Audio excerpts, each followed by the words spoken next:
Hello everyone, very welcome to our channel GS by Diwakar and this is Satyam Parmar. स्वागत है आप सभी का आपके अपनी YouTube channel GS by Diwakar पर।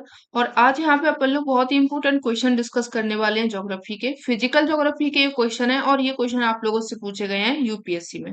जितने भी क्वेश्चन आप लोगों से अभी तक यूपीएससी में पूछे गए हैं ज्योग्राफी के, उन सभी को यहाँ पे आज डिस्कस करेंगे। 2 या 3 पार्ट्स में ये क्वेश्चन आपको दिखाए जाएंगे। ठीक है, तो चलिए अगर शुरू करते हैं अपना ये सेशन। अगर आप लोग चैनल पर नए हैं तो इसको आप लोग सब्सक्राइब शेयर एंड लाइक कर दीजिएगा। चलिए, पहला क्वेश्चन यहाँ पे दिया गया है, सूची 1 को सूची 2 से मिलाना है। सूचियों के नीचे दिए गए खूंटों का प्रयोग करके सही से उत्तर उनका चयन करना है। सूची 1 में दिया गया है इमारती लकड़ियां और दूसरे में दिया गया है देश। कौन सी लकड़ी किस देश में पाई जाती है? देवदार है, डगलस फर है, महोगनी है एवं सागौन है। तो अब इनका जो देश दिए गए हैं, म्यांमार, कनाडा, मेक्सिको, होंडुरास। तो चलिए इनको मैच करते हैं, कौन सी लकड़ी कहाँ पे देखने को मिलती है। तो देखिए, जो आपका देवदार वृक्ष है, ये पाया जाता है जो बर्फीले इलाके होते हैं। ये आपका कॉनिकल टाइप में होता है। ये कहाँ पे पाया जाता है? जो आपके बर्फीले इलाके होते हैं, यानी कि आपका ये कनाडा हो जाएगा। देवदार कहाँ पे पाया जाता है? कनाडा में होता है। डगलस फर ये मिलता है आप लोगों को मैक्सिको वाले क्षेत्र में। महोगनी मिलेगा ये होंडुरास में। और सागौन देखने को मिलता है ये म्यांमार वाले क्षेत्र में। ठीक है, सागौन आप लोगों का इंडिया में भी खूब सारा पाया जाता है। जो आपका जम्मू कश्मीर वाला एरिया है, ये सभी, और जो म्यांमार वाला क्षेत्र है, यहाँ पे आप लोगों को सागौन देखने को मिलता है। इसकी लकड़ियां, फर्नीचर काफी अच्छे होते हैं, इनमें घुन नहीं लगता है बोलते हैं।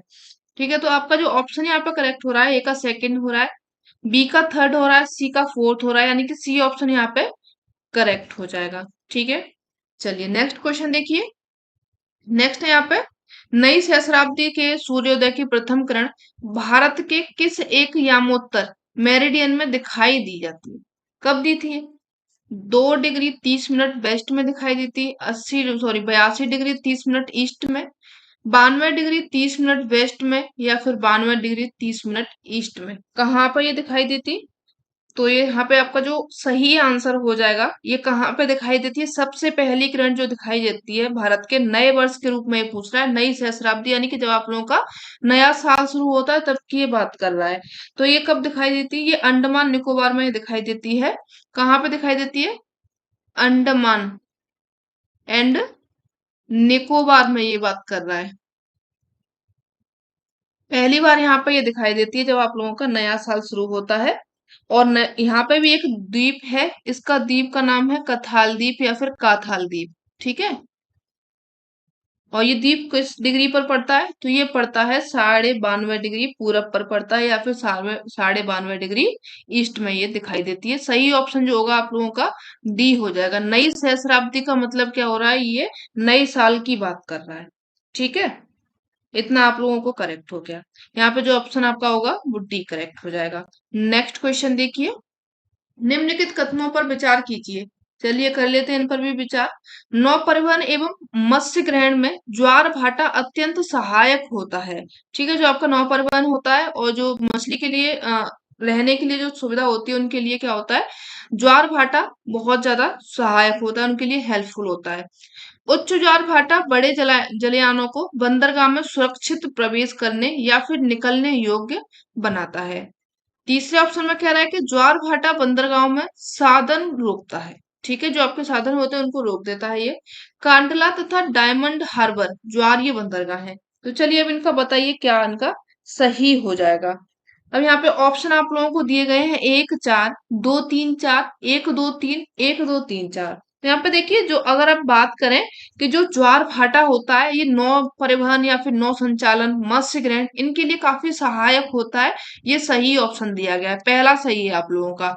दूसरा यहाँ पे कह रहा है कि जब उच्च ज्वार और भाटा बड़े जलायनों को बंदरगाह में सुरक्षित प्रवेश करने या फिर निकलने योग्य बनाता है, ये भी सही कह रहा है। इसके सहारे जब वो जाते हैं तो उनको क्या है, स्पीड सही मिल जाती है। तो सेकंड ऑप्शन भी आप लोगों का करेक्ट हो जाएगा।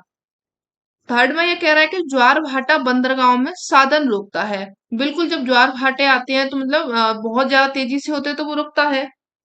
तो इसमें क्या हो जाएगा आप लोगों का? ये भी सही हो जाएगा, यानी कि क्या हो जाएगा? सही हो जाएगा। सेकंड थर्ड ऑप्शन भी करेक्ट हो जाएगा।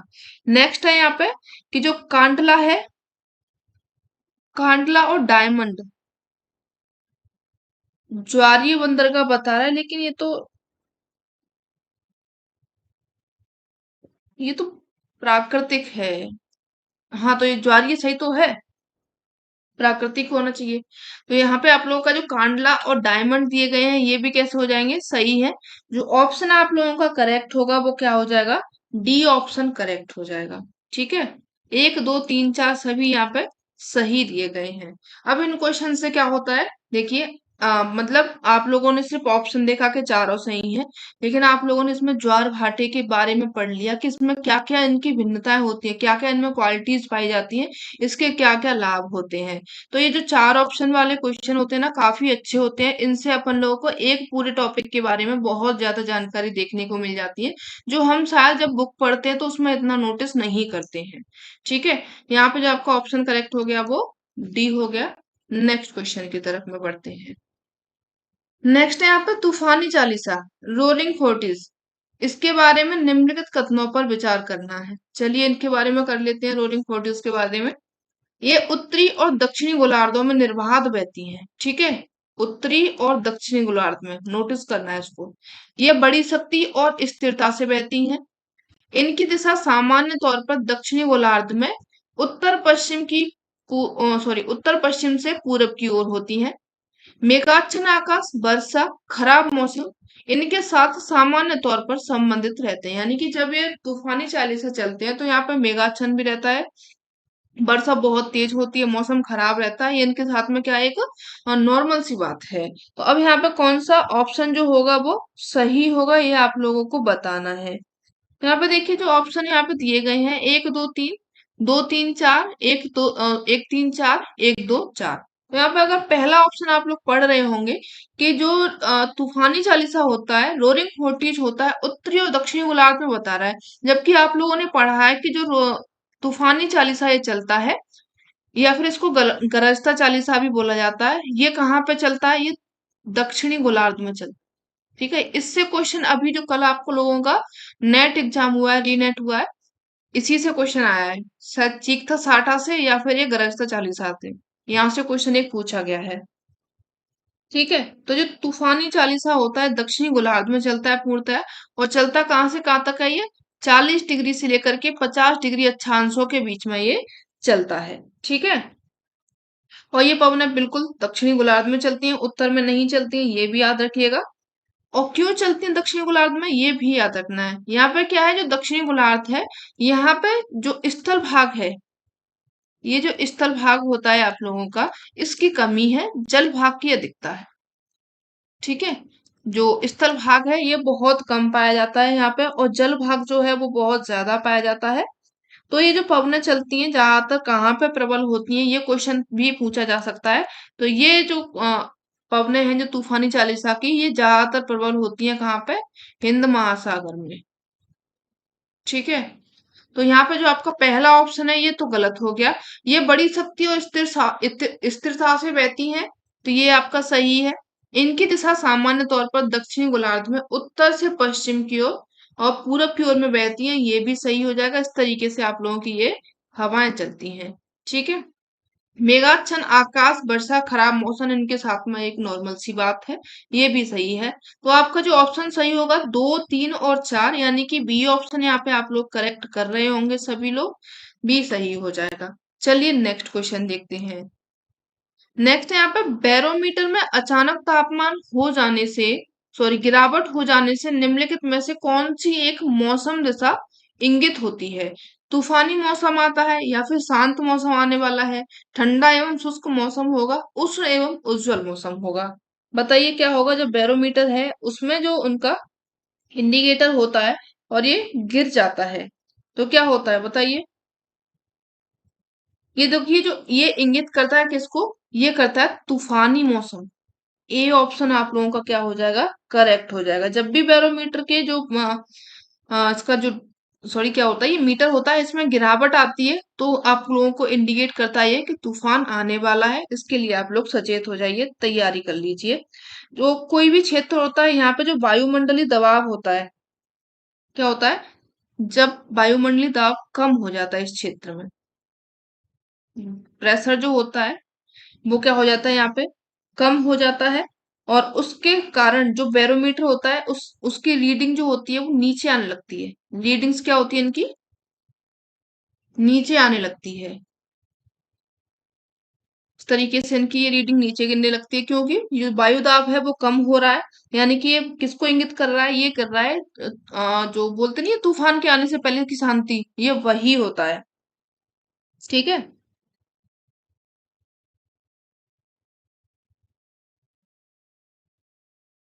जो हवाएं होती हैं इस क्षेत्र में क्या होता है, ये जो हवाएं होती हैं वो तेजी से कम दबाव क्षेत्र की ओर में, यानी कि अब यहाँ पे जो प्रेशर है वो कम हो गया, अब जो हवाएं हैं वो तेजी से इधर चलेंगी, कम दाब क्षेत्र की ओर में चलेंगी, इस साइड में चलती हैं, इस तरीके से ये चलती रहती हैं, इस तरीके से ये चलती हैं। ठीक है, ये कहाँ पे चल रही है? तेजी से कम दाब के क्षेत्र में चलती हैं। इसे ही क्या बोलते हैं? आंधी तूफान का ये रूप धारण कर लेती है, बहुत तेज स्पीड में चलती है, जिनका आप लोग अनुमान लगा सकते हैं इसके द्वारा, बैरोमीटर के द्वारा। तो यहाँ पे जो सही ऑप्शन होगा वो आप लोगों का ए हो जाएगा। A answer correct. नेक्स्ट देखिए, निम्नलिखित में से किसने सबसे पहले ये कहा था कि पृथ्वी गोलाकार है? बताइए किसने कहा था? अरस्तु ने, कोपरनिकस ने, या फिर टॉलमी ने, स्ट्रैबो ने? किसके द्वारा ये कहा गया था? बताइए फटाफट से। तो देखिए, ये जो कहा गया है, ये किसके द्वारा कहा गया है? ये कहा गया अरस्तु के द्वारा सबसे पहले, कि पृथ्वी जो है वो गोलाकार है। इन्होंने ही कब किया था इसको? 340 ईसा पूर्व। ठीक है, ईसा के जन्म से पहले इन्होंने क्या कहा था? अपनी एक पुस्तक लिखी थी, स्वर्ग। स्वर्ग में, ठीक है, इनकी ये पुस्तक थी। और इसी में इन्होंने कहा था कि जो पृथ्वी है वो क्या है? गोल है। तो सबसे पहले किसके द्वारा कहा गया है? अरस्तु के द्वारा कहा गया है। ए ऑप्शन आप लोगों का करेक्ट हो जाएगा। आगे बढ़िए। नेक्स्ट क्वेश्चन देखिए, यदि एक प्रेक्षक तारा को क्षितिज से लंबवत उड़ते देखता है तो वह अवस्थित होता है, किस पर होता है? ये विषुवत रेखा पर, कर्क रेखा पर, दक्षिण ध्रुव पर, या फिर उत्तरी ध्रुव पर? बताइए किस पर होगा ये? लंबवत उड़ते देखता है ना ये, तो ये किसकी बात कर रहा है? बताइए। यहाँ पे देखिए, जो आप लोगों का सही ऑप्शन होगा, ये किसकी बात कर रहा है? बिल्कुल ये लंबवत देख रहा है, तो आप लोगों की ये विषुवत रेखा की बात कर रहा है। ए ऑप्शन यहाँ पे करेक्ट हो जाएगा। ठीक है, आगे देखिए, यदि अच्छा, इसमें ये डबल क्वेश्चन हो गया है, छोड़ो इसको। ए ऑप्शन यहाँ पे करेक्ट हो जाएगा। नेक्स्ट देखिए, यहाँ पे परतदार चट्टानों के विषय में दिए गए निम्नलिखित कथनों पर विचार कीजिए। अब देखिए, परतदार चट्टानों की क्या क्या विशेषताएं होती हैं, यहाँ पे आप लोगों को दी गई हैं। परतदार चट्टानें पृथ्वी की सतह पर जलीय तंत्र द्वारा निर्मित होती है। परतदार चट्टानों के निर्माण में पूरक विद्यमान चट्टानों का क्षरण सम्मिलित होता है। परतदार चट्टानों में जीवाश्म होते हैं। परतदार चट्टानें विशिष्ट रूप से परतों में पाई जाती हैं। अब इनका क्या सही होगा आंसर, ये आप लोगों को बताना है। तो देखिए, परतदार जो चट्टानें होती हैं पृथ्वी की सतह पर जलीय तंत्र के द्वारा निर्मित होती हैं। बिल्कुल सही बात है, जलीय तंत्र के द्वारा ये निर्मित होती हैं। जब नदियों का बहाव होता है, आप लोगों ने देखा होगा, वो अपने अवसाद छोड़ती जाती हैं, फिर दोबारा से बहाव आता है तो वो अपनी फिर से निक्षेपित करती जाती हैं, तो कई सारी लेयर्स बन जाती हैं। तो इसके कारण भी परतदार चट्टानें बनती हैं।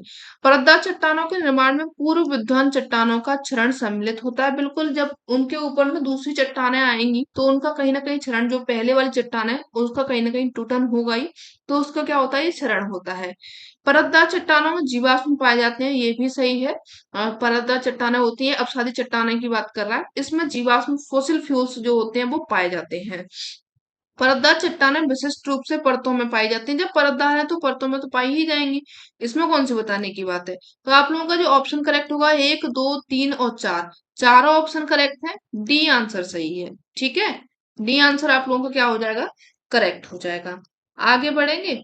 ज्वालामुखी उद्गार नहीं होते हैं, कहाँ पे नहीं होते ये आप लोगों को बताना है।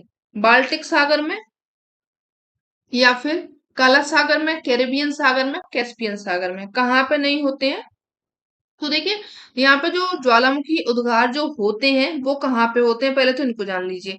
ज्वालामुखी उद्गार हमेशा उस क्षेत्र में होते हैं, या तो उनके वो प्लेटें हैं जो एक दूसरे के पास में आ रही हो, अभिसरण कर रही हो या फिर अपसरण कर रही हो, इन जगहों पर क्या होता है, ज्वालामुखी आती है।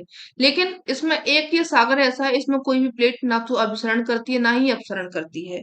तो जो आपका बाल्टिक सागर है, यहाँ पे ज्वालामुखी उद्गार नहीं होता। बाकी का काला सागर, कैरिबियन सागर, कैस्पियन सागर, यहाँ पे ज्वालामुखी उद्गार होते रहते हैं। ठीक है, तो आपका जो ऑप्शन होगा वो क्या हो जाएगा, ए करेक्ट हो जाएगा। आगे बढ़िए, नेक्स्ट देखिए। क्वार्टरजाइट कायांतित होता है क्या, चूना पत्थर से, ऑब्सिडियन से, बलुआ पत्थर से या फिर सेल से, किससे होता है ये, आंसर कीजिए फटाफट से। तो यहाँ पे देखिए जो चट्टाने हैं उनका जो रूपांतरण होता है ये पूछा गया है यहाँ पे। तो ये किससे होता है, जो क्वार्टरजाइट बनता है ये किससे बनता है, ये बनता है बलुआ पत्थर से। अब यहाँ पे कुछ चट्टाने आप लोग याद कर लीजिए जिनसे क्वेश्चन पूछे जाते हैं तरह तरह के से। तो यहाँ पे देखिए जो बलुआ पत्थर है ये तो आप लोगों ने पढ़ ही लिया, इससे क्या बनता है, क्वार्टरजाइट बनता है। चूना पत्थर से क्या बनता है, संगमरमर बनता है। ठीक है, चूना पत्थर से क्या बनता है, संगमरमर बनता है। इसके बाद में सेल से क्या बनता है, सेल से बनता है स्लेट। ठीक है, कोयला से बनता है, यहाँ पे लिख लीजिए इसको, कोयला। कोयला से क्या बनता है, ग्रेफाइट।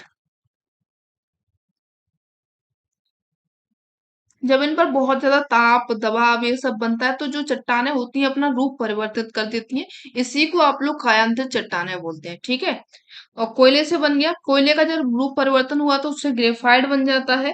ग्रेनाइट, ग्रेनाइट से बनता है नीस। ठीक है, ग्रेनाइट का जब रूप परिवर्तन होता है तो उससे क्या बनता है, नीस बनता है, या फिर आप इसको नाइस भी बोलते हैं। बेसाल्ट का जब रूप परिवर्तन होता है तो बेसाल्ट से क्या बनता है, एम्फीबोलाइट बनता है इससे, एम्फीबोलाइट। ठीक है, इसके बाद में आता है आप लोगों को ग्रेवो। ग्रेवो का जब रूप परिवर्तन होता है तो इससे बनता है सरपेंटाइन, ये पूछे गए हैं। ठीक है, सरपेंटाइन बनता है। स्लेट से बनता है, स्लेट का फिर से परिवर्तन होता है। ठीक है, तो स्लेट का जब फिर से परिवर्तन होता है तो इससे बनता है सिस्ट। इनको याद रखिएगा, ये सभी क्या होते हैं, इनके कायांतित चट्टाने हैं, इनका रूप परिवर्तन हुआ है। ठीक है, ये मूल चट्टाने हैं और ये कायांतित चट्टाने हो जाएंगी। चलिए आगे बढ़िए, नेक्स्ट है यहाँ पे, निम्नलिखित में से मृदा अपरदन प्रक्रियाओं को सही क्रम में पहचानिए। मृदा अपरदन की क्रिया को पूछने की कह रहा है, ये बताने की कह रहा है। आस्थफाल अपर्दन, परत अपर्दन, रिल अपर्दन, अवनलिका अपर्दन। अच्छा, इनको क्रम से लगाना है तो ठीक है, इनको लगा लेते हैं क्रम से, क्या होता है। तो यहाँ पे देखिए, परत अपर्दन, आसफाल अपर्दन, अवनलिका अपर्दन, रेल अपर्दन, रेल रेल नहीं, यहाँ पे जो पहला दिया गया आप लोगों को, आसफाल अपर्दन पहले होता है, इसके बाद में परत अपर्दन होता है, इसके बाद में रेल अपर्दन होता है, और उसके बाद में अवनलिका अपर्दन होता है। ए ऑप्शन जो दिया गया है वो क्या हो जाएगा, करेक्ट हो जाएगा। ठीक है, चलिए आगे बढ़े।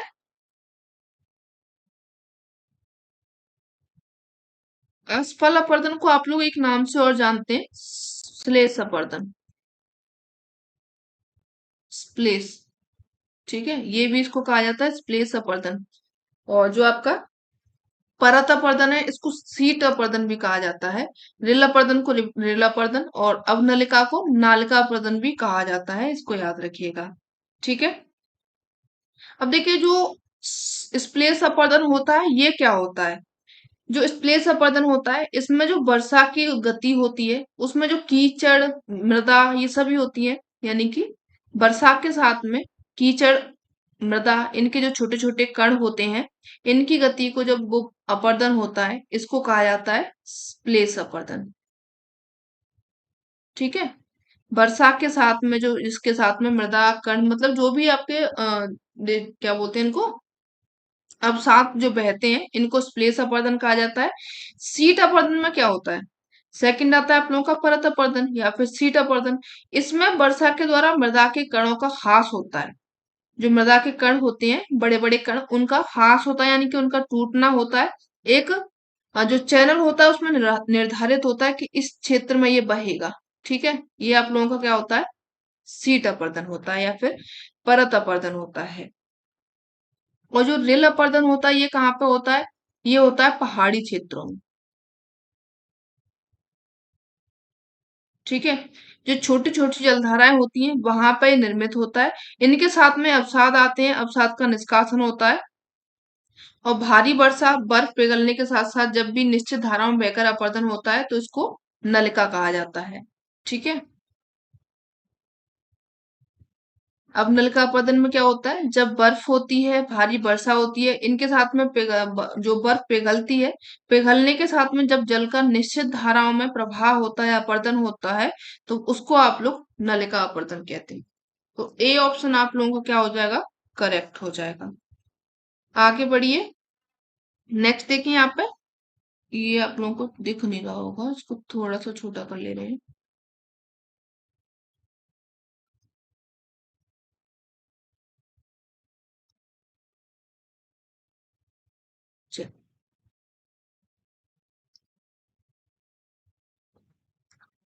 नेक्स्ट है यहाँ पे, एक मौसम विज्ञान केंद्र के तापमान एवं वर्षा अभिलेख नीचे दिए गए हैं। तापमान यहाँ पे दिया गया है, वर्षा सेंटीमीटर में दी गई है, नीचे यहाँ पे क्षेत्र भी दिए गए हैं। ठीक है। JFMAMJ के यहाँ पे आपको डिनोट करके दिए गए हैं। औसत तापमान यहाँ पे 12.8 डिग्री सेंटीग्रेड दिया गया है। औसत वर्षा 49.9 सेंटीमीटर वार्षिक वर्षा यहाँ पे दी गई है। निम्नलिखित में से उपर्युक्त जलवायु प्रतिरूप वाले प्रदेशों को पहचानना है। भूमध्य सागरीय प्रदेश में कितनी वर्षा होती है, मानसूनी प्रदेश में कितनी वर्षा होती है, सोपानी प्रदेश में कितनी होती है, और उत्तरी पश्चिमी यूरोप में कौन सी वर्षा होती है, आप लोगों को यहाँ पे बताना है। यहाँ पे देखिए, जो तापमान है ये एक ही का बताना है, यानी औसत तापमान 12.8 डिग्री सेंटीग्रेड का बता रहा है। 49 पॉइंट सॉरी 54.9 सेंटीमीटर की ये वार्षिक वर्षा बता रहा है। तो यहाँ पे ये किसकी बात कर रहा है, ये आप लोगों को बताना है। तो यहाँ पे जो सही हो जाएगा, ये किसका हो जाएगा, भूमध्य सागरीय प्रदेश का ये बात कर रहा है। ए ऑप्शन यहाँ पे आप लोगों का करेक्ट हो जाएगा। ठीक है। किसकी बात कर रहा है, ये भूमध्य सागरीय क्षेत्र की ये बात कर रहा है। और यहाँ पे जो वर्षा होती है वो कहाँ पे होती है, अधिकांश वर्षा शीतकाल में देखने को मिलती है। ठीक है। कब देखने को मिलती है, शीतकाल में अधिकांश वर्षा यहाँ पे देखने को मिलती है। और जो साल भर यहाँ पे तापमान जो रहता है वो लगभग सेम ही रहता है, ज्यादा कम बढ़ नहीं होता। यहाँ पे आप लोग देख रहे होंगे, ये टेम्परेचर है। हाईएस्ट कितना पहुंचा है, 15 पहुंचा है। इससे ज्यादा, और लो है कितना पहुंचा है, ये 9 पहुंचा है। यानी कि ज्यादा कम बढ़ होता नहीं है, ये साल भर बिल्कुल बराबर सा ही रहता है। तो ये भूमध्य सागरीय प्रदेश की बात कर रहा है। ए ऑप्शन आप लोगों का करेक्ट हो जाएगा। आगे बढ़िए। लघु ज्वार भाटाओं के समय, एक मिनट इसको थोड़ा सा बड़ा कर ले, वो क्वेश्चन बड़ा था इसलिए पीडीएफ को आ नहीं रहा था। लघु ज्वार भाटाओं के समय उच्च ज्वार सामान्य से निम्नतर तथा निम्न ज्वार सामान्य से उच्चतर होता है। रीजन इसका बता रहा है कि लघु ज्वार भाटा बृहद ज्वार भाटा के विपरीत पूर्ण चंद्र के स्थान पर नव चंद्र के समय होता है।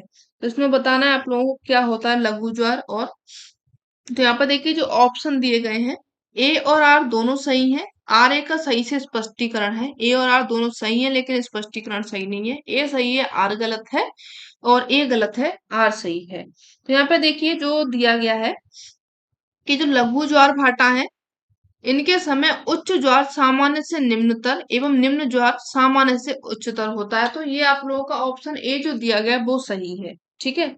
ए सही है। सेकंड कह रहा है कि जो लघु ज्वार भाटा है, बृहद ज्वार भाटा के विपरीत पूर्ण चंद्र के स्थान पर नव चंद्र के समय में होता है। तो ऐसा यहाँ पे नहीं होता है। जो आपका लघु ज्वार भाटा आता है वो कब आता है, ये आता है कृष्ण पक्ष और जो शुक्ल पक्ष होता है। ठीक है। कृष्ण और शुक्ल पक्ष की जो सप्तमी होती है और अष्टमी,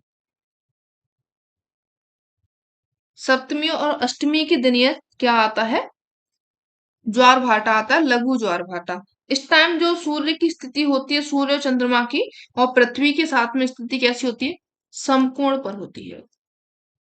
तब आप लोगों को क्या आता है, ये लघु ज्वार भाटा आता है। आगे देखिए। नेक्स्ट देखिए, सूर्य का प्रभाव मंडल हालोक प्रकाश के अपवर्तन से उत्पन्न होता है। स्तरीय मेघों के जलवाष्प में, पच्छाव कपासी मेघों के हिमस्फटकों में, पच्छाव मेघों के हिमस्फटकों में, या फिर स्तरी मेघों के धूलकणों में। कहाँ पे ये उत्पन्न होता है? हालो, जो प्रकाश आपका दिखता है, यानी कि ये जो सूर्य है इसका जो क्षेत्र होता है, इस तरीके से आपका जो हालो दिखाई देता है आप लोगों को, प्रभाव मंडल, ये कहाँ पे दिखाई देता है?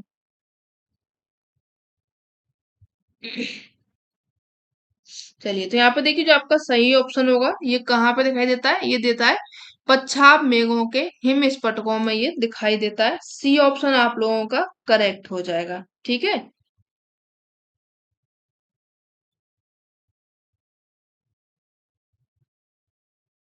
चलो आगे बढ़े। नेक्स्ट है यहाँ पे निम्नलिखित कथनों पर विचार कीजिए। तो चलिए कर लेते हैं इन पर विचार। महासागरीय धाराएं, महासागर में जल का मंद भूपृष्ठ संचलन होती है। महासागरीय धाराएं पृथ्वी का ताप संतुलन बनाए रखने में सहायक होती हैं। महासागरीय धाराएं मुख्यतः सनातन पवनों द्वारा चलायमान होती हैं। महासागरीय धाराएं महासागर संरूपण द्वारा प्रभावित होती हैं। तो यहाँ पे आप लोगों को सही ऑप्शन बताना है, कौन कौन सा ऑप्शन करेक्ट हो जाएगा। चलिए, तो यहाँ पे देखिए ऑप्शन जो आपका करेक्ट हो जाएगा, महासागरीय धाराएं महासागर में जल का मंद भूपृष्ठ संचलन होता है। तो ये मंद नहीं होता है, ठीक है, यहीं पे इसने गलती कर दी। ये कैसा होता है? तीव्र संचलन होता है। धाराएं जो होती है कैसे चलती हैं? बहुत ही ज्यादा तीव्र गति से ये चलती हैं। तो पहला ऑप्शन आप लोगों का ये गलत हो जाएगा। सेकंड कह रहा है कि महासागरीय धाराएं पृथ्वी का ताप संतुलन बनाए रखने में सहायक होती हैं। सेकंड सही है। थर्ड में कह रहा है कि महासागरीय धाराएं मुख्यतः सनातन पवनों के द्वारा चलायमान होती हैं। ये भी सही हो जाएगा। महासागरीय धाराएं महासागर संरूपण द्वारा प्रभावित होती हैं। ये भी करेक्ट हो जाएगा। तो यहाँ पे 2 3 4 सही है, पहला गलत हो जाएगा। तो इस हिसाब से आप लोगों का बी ऑप्शन करेक्ट हो जाएगा। आगे बढ़िए। नेक्स्ट देखिए, निम्नलिखित कथनों पर विचार कीजिए। भूमध्यवर्ती क्षेत्रों में वर्ष 4 मुख्य ऋतुओं में विभाजित होता है। भूमध्य सागरीय क्षेत्रों में गर्मियों में अधिक वर्षा होती है। चीन की तरह की जलवायु में पूरे वर्ष वर्षा होती है। उष्णकटिबंधीय उच्च भूमियां विभिन्न जलवायुओं के ऊर्ध्वाधर अनुक्षेत्र वर्गीकरण को प्रदर्शित करती हैं। तो यहाँ पे कौन सा करेक्ट होगा ये आप लोगों को बताना है। चलिए, तो यहाँ पे देखिए जो कौन कौन सा कथनों पर विचार कर लें। तो यहाँ पे ये कह रहा है कि जो भूमध्यवर्ती क्षेत्र है, यहाँ पे वर्ष में 4 ऋतुएं विभाजित होती हैं। तो ये थोड़ा सा गलत है, क्योंकि यहाँ पे 4 ऋतुएं नहीं पाई जाती हैं, यहाँ पे पाई जाती हैं 2 ऋतुएं। ठीक है, कितनी ऋतुएं पाई जाती हैं यहाँ पे? 2 ऋतुएं पाई जाती हैं।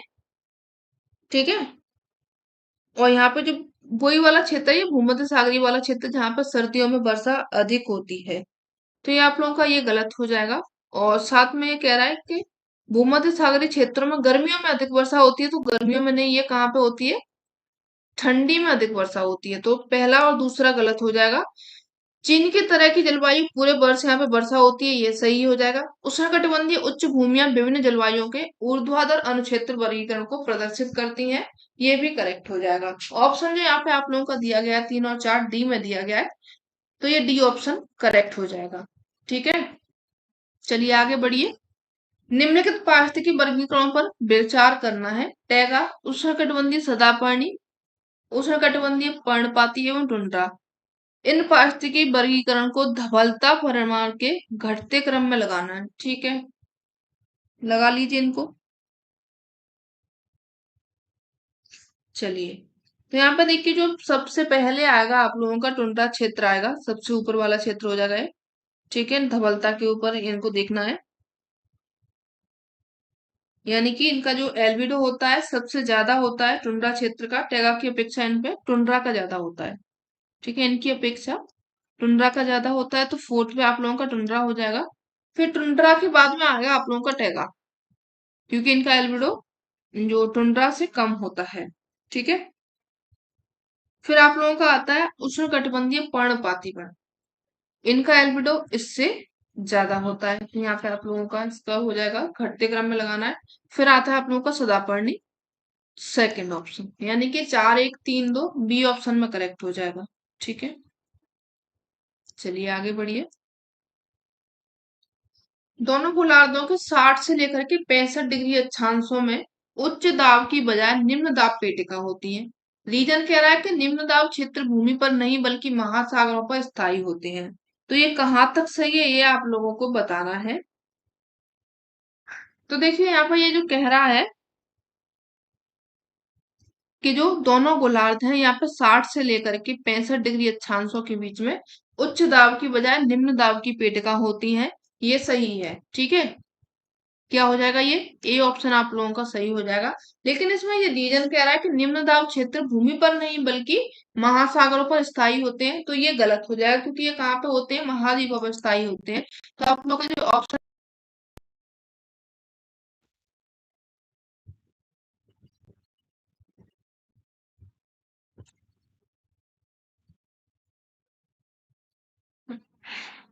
तो यहाँ पे आप लोगों का जो ऑप्शन होगा वो क्या हो जाएगा, ये आप लोगों का सी ऑप्शन करेक्ट हो जाएगा। ए सही है लेकिन आर गलत हो जाएगा। चलिए आगे बढ़िए। पृष्ठीय वायु चक्रवात के केंद्र के ऊपर आभ्यंतर कुंडलित होती है, हवा चक्रवात के केंद्र में अवरोहित होती है। इनमें से कथन दिए गए हैं, कौन सा यहाँ पे कथन सही होगा ये आप लोगों को बताना है। ठीक है,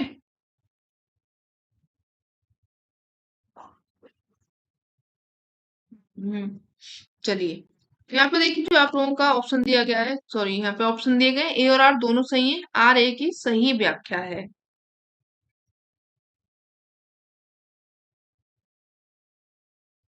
एक मिनट ही आपका दोनों गोलार्धों में, ठीक है ना, हाँ।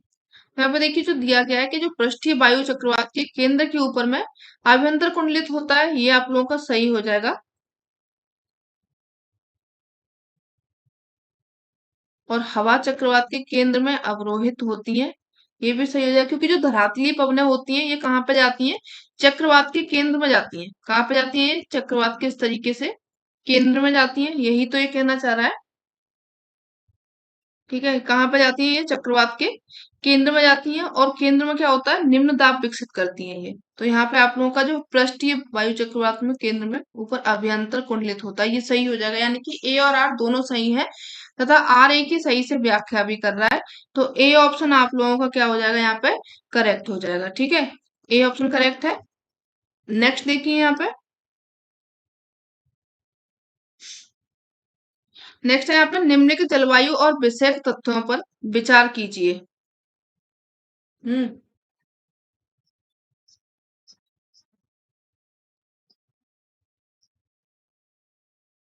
एक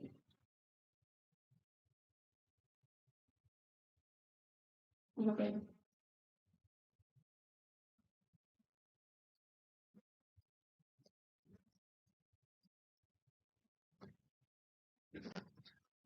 चलिए नेक्स्ट क्वेश्चन देखिए यहाँ पे, निम्नलिखित जलवायु और विषयक तथ्यों पर विचार कीजिए। संघनन दिया गया है, उच्च ताप एवं आर्द्रता दी गई है, पर्वत विज्ञान दिया गया है, ऊर्ध्वाधर हवा गर्जन दिया गया है।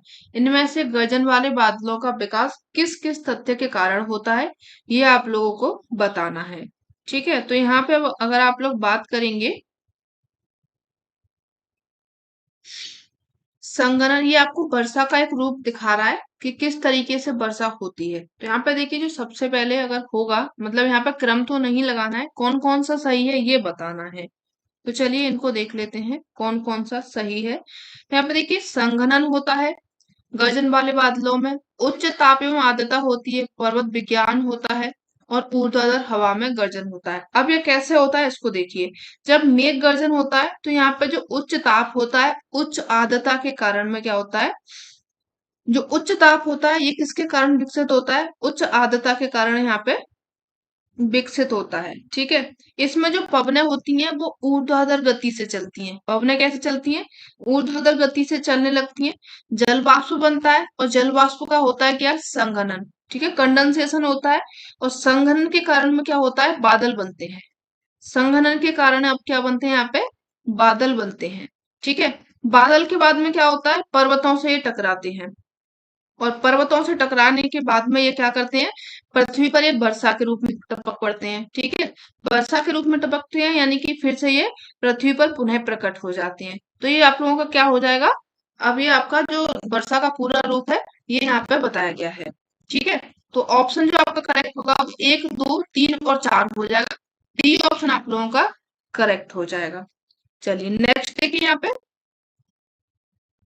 नेक्स्ट यहाँ पे अल्पकालिक जलवायु संबंधी कथन के लिए पिछले दशक में ज्ञात हुई निम्नलिखित स्थितियों में से कौन सी एक भारतीय उपमहाद्वीप में विरल क्षीण मानसून वर्षा से संबंधित है?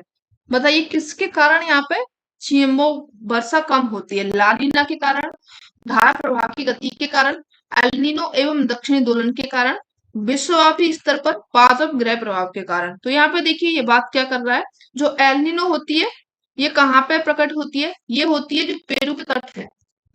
पेरू के तट से अगर आप लोग जाएंगे 180 किलोमीटर दूर में जाएंगे, 3 डिग्री से लेकर के 36 डिग्री के बीच में आप लोग जाएंगे, तो वहां पे ये मध्य अक्षांशों में प्रवाहित होने वाली गर्म जलधारा है। कैसी है ये? गर्म जलधारा है। इसको याद रखिएगा, ये कैसी जलधारा है? गर्म जलधारा है। और ये जो जलधारा होती है ये कहाँ पे आती है? जब हिंद महासागर में ये आती है, ये आप लोगों का ये यहाँ पे हिंद महासागर में ये हवा आती है, तो इसके कारण क्या होता है, जो भारतीय उपमहाद्वीप है, ये वाला जो भारतीय वाला पार्ट है अपना, यहाँ पे क्या होता है, जल पे सॉरी जलीय भाग में और स्थल भाग में दाब कम हो जाता है। क्या होता है यहाँ पे? दाब यहाँ पे कम होता है। जब दाब यहाँ पे कम होता है तो इसके कारण जो मानसून पवनें होती हैं, जो मानसून पवनें होती है वो कमजोर होने लग जाती हैं।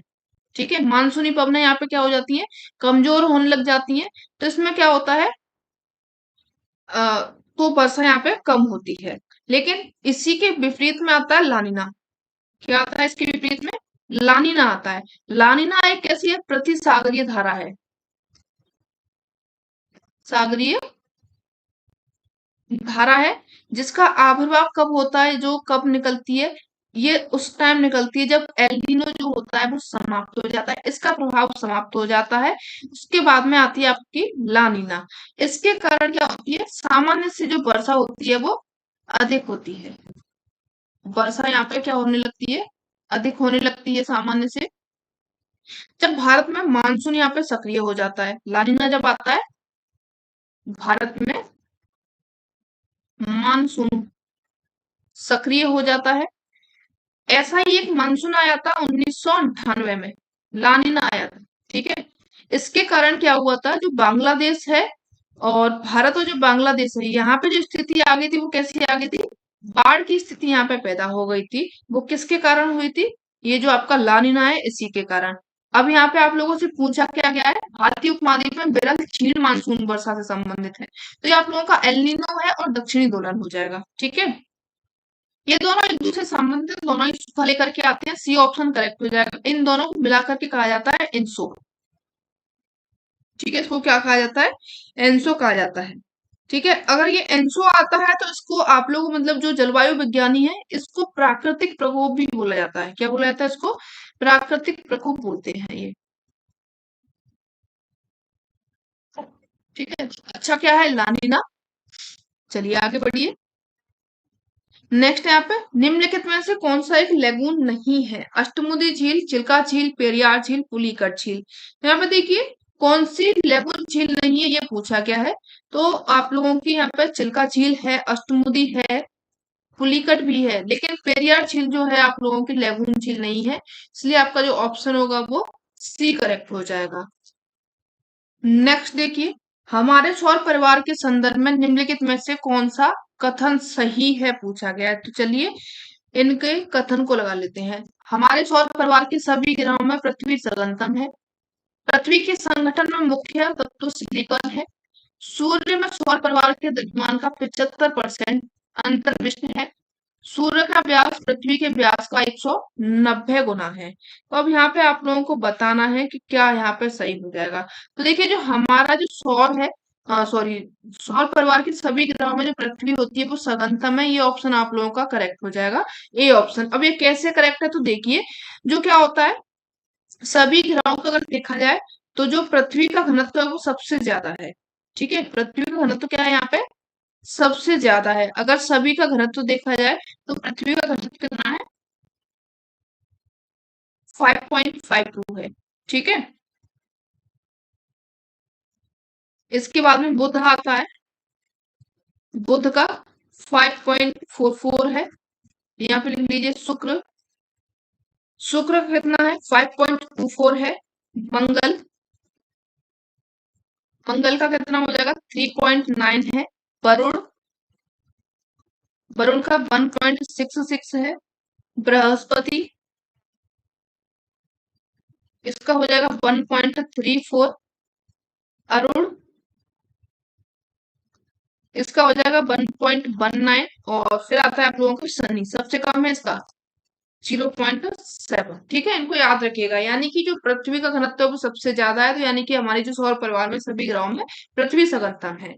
ए ऑप्शन आप लोगों का करेक्ट हो जाएगा। नेक्स्ट देखिए, वायुमंडल में नमी की मात्रा अक्षांश से संबद्ध है। नमी को जलवाष्प के रूप में रखने की क्षमता तापमान से संबद्ध है।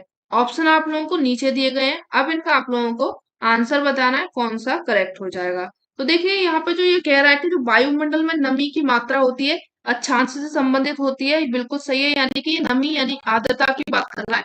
तो जो वायुमंडल में आर्द्रता होती है ये किस पर निर्भर करती है? अक्षांश पर निर्भर करती है। क्यों? क्योंकि जो तापमान होता है वो किस पर निर्भर करता है? ये भी अक्षांश पर निर्भर करता है। ठीक है, क्या होता है? तापमान जो होता है वो भी किस पर निर्भर करता है? अक्षांश पर निर्भर करता है। तो जो आर्द्रता ग्रहण करने की क्षमता होती है वो किस पर निर्भर करेगी? ये तापमान पर निर्भर करेगी। तो यहाँ पे आप लोगों का जो ऑप्शन दिए गए हैं ए और आर दोनों सही हो जाएंगे, साथ में इनकी एक्सप्लेनेशन भी सही है। तो जो और ए ऑप्शन यहाँ पे करेक्ट हो जाएगा। आगे बढ़िए, नेक्स्ट क्वेश्चन देखिए। शीतोष्ण वनों के विपरीत यदि उष्णकटिबंधीय वर्षा वनों का निरीक्षण किया जाए तो उत्पादी कृषि स्थल निकलते हैं जो कई वर्षों तक रासायनिक उर्वरकों के बिना भी गहन कृषि का भरण पोषण कर सकते हैं। ठीक है, नेक्स्ट यहाँ पे दिया गया रीजन में शीतोष्ण वनों की तुलना में उष्णकटिबंधीय वर्षा वनों की प्रधानता उत्पादकता बहुत अधिक होती है। ऑप्शन नीचे आप लोगों को दिए गए हैं, इसमें से आप लोगों को सही ऑप्शन बताना है। ठीक है, तो यहाँ पे देखिए अब इनको देखा जाए, ये किसके कर रहा है? शीतोष्ण वनों के विपरीत यदि उष्ण कटिबंधीय वनों, ठीक है, वर्षा वनों का निरीक्षण किया जाए तो कृषि स्थल निकलते हैं जो कई वर्षों तक रासायनिक उर्वरकों के बिना भी गहन कृषि का भरण पोषण कर सकते हैं। तो ये ऑप्शन तो आपका गलत हो गया। अब कैसे गलत हो गया इसको देखिए, जो उष्ण कटिबंधीय वर्षा वन हो जाएंगे, यानी कि यहाँ पे जो वर्षा होती है पूरे साल होती है। ठीक है, पूरे साल यहाँ पे वर्षा होती है। पूरे साल जब यहाँ पे वर्षा होगी तो भूमि में क्या होते हैं, जो खनिज होते हैं वो घुल जाते हैं, और घुल करके वो क्या होते हैं? बह जाते हैं। क्या होते हैं? जब जो खनिज हैं जो मिट्टी में पाए जाते हैं वो बह जाते हैं, और यहाँ पे तापमान जो होता है वो हाई होने लगता है। तो इसमें जो बैक्टीरियाज होते हैं इनकी मात्रा भी बढ़ने लग जाती है। तो जो मिट्टी में ह्यूमस होते हैं, क्या होता है? जो मिट्टी में ह्यूमस जो पाए जाते हैं हमारी कृषि के लिए, इनमें कमी आने लगती है। ह्यूमस में क्या होने लगता है? कमी आने लगती है। तो इससे क्या होता है? जो फसल उत्पाद जो बढ़ने की, जो गहन कृषि की जो भरण पोषण की क्षमता होती है वो बढ़ती नहीं है बल्कि घटने लगती है। यहाँ पे बहुत ज्यादा किसकी आवश्यकता पड़ती है? अपन लोगों को उर्वरकों की आवश्यकता पड़ती है। तो जो ऑप्शन आप लोगों का सही हो जाएगा, एक गलत हो जाएगा, आर यहाँ पे सही दिया गया है। ठीक है, रीजन इसका सही दिया गया है, यानी कि ए गलत है, आर सही हो जाएगा। डी ऑप्शन आप लोगों का करेक्ट हो जाएगा। आगे बढ़िए, नेक्स्ट क्वेश्चन देखिए। भूमध्य रेखा के अगर दोनों ओर जाएंगे 5 डिग्री से 8 डिग्री अक्षांश तक के क्षेत्रों में, तो यहाँ पे वर्षा जो होती है वर्ष भर होती है। सेकंड रीजन इसका बता रहा है उच्च तापमान एवं उच्च आर्द्रता के कारण भूमध्य रेखा के निकट अधिकतम दोपहर को संवहनी वर्षा होती है। तो अगर आप लोग इसको पढ़ें तो बिल्कुल सही है ये। ठीक है, कैसे?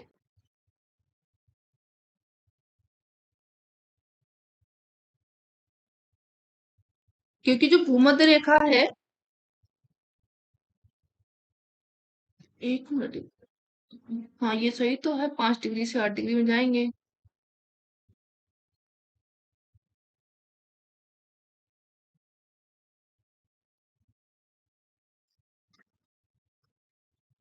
ये 2 बार ले लिया गया क्वेश्चन मैंने, शीतोष्ण वन।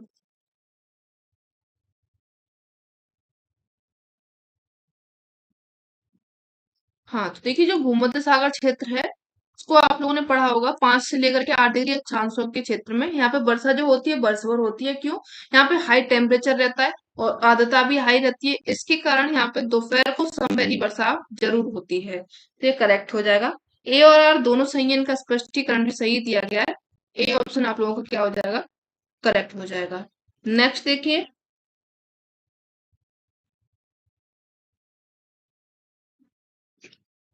नेक्स्ट है यहाँ पे, विश्व वन क्षेत्र में किस एक के फैलाव की परसेंटेज अधिक है? ये क्वेश्चन यहाँ पे देखिए अधिक में पूछा गया है, और जो कल जो पेपर हुआ था एनटीए का उसमें भी इसी तरीके का एक क्वेश्चन पूछा था, लेकिन उसमें क्रम से लगाने के लिए पूछा गया था। तो अभी भी क्वेश्चन वही रिपीट हो रहे हैं अगर ढंग से पढ़ा जाए तो। ठीक है, तो यहाँ पे देखिए अगर देखा है विश्व वनों का, सबसे ज्यादा जो परसेंटेज पाई जाती है वो किसकी पाई जाती है यहाँ पे? शंकुधारी वन का, शीतोष्ण पर्णपाती वन का, उष्णकटिबंधीय मानसून वन का, उष्णकटिबंधीय वर्षा वन का। तो यहाँ पे जो पहला जो ऑप्शन हो जाएगा आप लोगों का शंकुधारी वन, या फिर इनको पर्णधारी वन भी कहा जाता है। इनकी अधिकता पाई जाती है। ए ऑप्शन आप लोगों का करेक्ट हो जाए। आगे बढ़िए। सूर्य के इर्द गिर्द एक परिक्रमा के लिए निम्नलिखित में से कौन सा एक ग्रह अधिकतम समय लेता है या फिर लेती है? तो देखिए यहाँ पे जो सबसे ज्यादा जो समय लेगा, कैसे लेगा? देखिए जो सूर्य से जितनी दूरी होगी जिस ग्रह की, वो उतना ही ज्यादा समय लेगा। ठीक है, जैसे जैसे दूरी बढ़ती जाती है उनका समय बढ़ता जाता है, जैसे जैसे दूरी घटती जाती है इनके जो परिक्रमा काल है वो घटता जाता है। तो अब यहाँ पे आप लोगों से सबसे ज्यादा जो इनमें से समय लेता है वो क्या होगा? पृथ्वी, बृहस्पति, मंगल और शुक्र। तो जो आपका बृहस्पति है, ठीक है, ये इनमें से जो दिया गया है तो वो आपका क्या हो जाएगा? बृहस्पति होगा, ये सबसे ज्यादा समय लेगा। क्योंकि अगर आप लोग क्रम देखें इनका, तो बुध, शुक्र, पृथ्वी, मंगल, बृहस्पति, ठीक है, शनि, अरुण और वरुण, इस तरीके से होता है इनका। अब इनका परिक्रमण काल भी आप लोग याद रख लीजिए, कितना कितना दिन लगता है। तो बुध को लगता है कितना? 88 दिन। शुक्र को लगता है 225 दिन। पृथ्वी को लगता है 365.3 दिन। मंगल को लगता है 687 दिन। बृहस्पति को लगता है 11.83 वर्ष। ठीक है, अब ये वर्ष में पहुंच जाएगा। शनि को लगता है 29.5 वर्ष। अरुण को लगता है 84 वर्ष। और वरुण को लगता है 165 वर्ष। तो यहाँ पे सबसे जो इनमें दिया गया है वो दूरी किसकी हो जाएगी? बृहस्पति की हो जाएगी। बी ऑप्शन आप लोगों का करेक्ट हो जाएगा। नेक्स्ट, भूमध्य रेखा के ऊपर वायुमंडल की मोटाई अधिकतम होती है। भूमध्य रेखा के ऊपर उच्च सूर्यातप एवं तीव्र संवहनी धाराएं रहती हैं। तो ये अभी आप लोगों ने इसका आंसर किया हुआ है। यहाँ पे ये कह रहा है कि भूमध्य रेखा पर वायुमंडल की मोटाई अधिक होती है, जबकि ये कहाँ पे होती है? ध्रुवों पर अधिक होती है। ठीक है, तो आप लोगों का ऑप्शन जो ए दिया गया है वो गलत हो जाएगा। सेकंड कह रहा है यहाँ पे भूमध्य रेखा के ऊपर सूर्यातप और तीव्र संवहनी वर्षा होती है, ये सही कह रहा है। तो आर सही है, यहाँ पे ए गलत हो जाएगा। ऑप्शन जो होगा यहाँ पे डी करेक्ट हो जाएगा, ए गलत है, आर सही हो जाएगा। ठीक है, तो ये हो गया आप लोगों का आज का सेशन। ये सेशन कैसा लगा जरूर बताइएगा। अगर अच्छा लगा हो तो अपने फ्रेंड्स को शेयर जरूर कीजिएगा। अगर चैनल पर नए हैं तो इसको लाइक, सब्सक्राइब, शेयर कर लीजिएगा। मिलते हैं नेक्स्ट सेशन में, तब तक के लिए धन्यवाद। Thanks for watching.